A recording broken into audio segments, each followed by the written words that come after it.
There was a story on the news the other day about this young boy who had been molested by a priest. I'm not making light of that. It's very serious.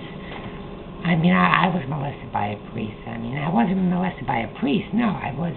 But I did have to wait a long time on a line over at the grocery store the other day. And it was very painful.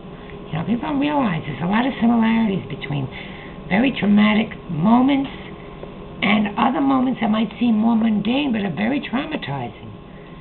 Like, I have a friend who was in Vietnam, right? And he was never been the same since. He wasn't in Vietnam, but he was.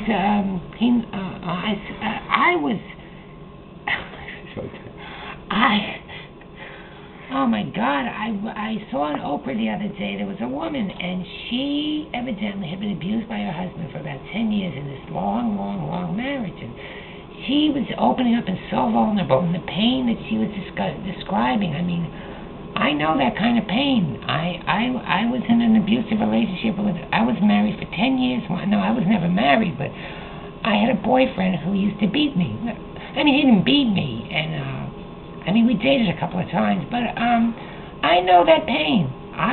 Once I went to the delicatessen around the corner, and they gave me a piece of chicken, and I ate the chicken, and I tell you, my stomach wasn't the same for a couple of hours, and I know the pain this woman was describing. It was, it's the kind of pain you think is never going to go away, but you work through it. I know this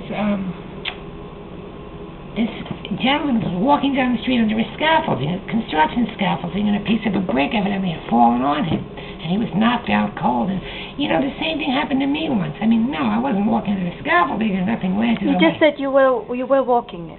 I was walking, yeah, and I was walking, and the scaffolding. There was a scaffolding, and a construction worker threw something in the garbage, but it was right near me when he threw it. There was a paper cup or something, and I know the pain. I know with this person who walked and the rock landed on his head. I know the pain. I was by a construction site and something almost landed on me, I mean, I was across the street, and no, I wasn't by a construction site, and nobody threw anything, but, I know the pain because You just said you were in the construction site. No, I know what it's like to be by a construction site. I worked in an office for about 15 years, and, I didn't work, but I had a friend who was an administrative assistant for a marketing company, and one day I called her up, and she was very devastated. I said, "What's the matter?" She said her husband had a heart attack. Now, my husband had a heart attack. Well, he didn't have a heart attack, but I know the pain. Did you even have a heart attack? No, I've never been married, but I know that kind of pain, because let me say one thing before we're done. Is I went to a florist once where I got these flowers, a different florist though. It wasn't these flowers, and I had to wait. I had to wait 30, 40. Well, it was about 4 or 5 minutes, and in that 4 or 5 minutes was tremendously painful because I needed the flowers, and they were for a very special friend of mine. Well, I bought them for myself, but when I left the flower store, I was in tremendous state of anxiety, and I know what the pain of loss is all about. Because when I got home, I couldn't find my keys, and that's a very scary feeling, not being able to find your keys. I don't know if you've ever been through it. I have a friend who she lost her baby. She had a miscarriage, and she was in so much pain. I was very supportive, and it happened to me once. I lost my baby. I had a miscarriage. Well, I didn't have a miscarriage. I wasn't pregnant, but I went to the movies once, and they were out of popcorn. Do you know what kind of a feeling that is when you go to the movies and you miss part of the movie, and because you go to buy the popcorn, and there it is. There's the popcorn machine, and it looks like there's pop. I mean, I never had a miscarriage. Okay, that I admit.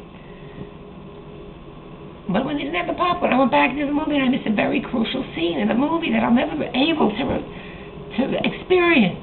And that's like never having to experience a child and the growth of being supported from a baby.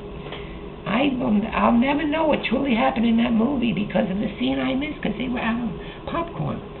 I mean, okay, granted, I can't. I'm like, I said, hey, well, and granted, I have a friend.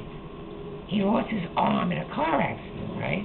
Same thing happened to me once. I mean, I didn't lose my arm, and I wasn't in a car accident, but very similar situation.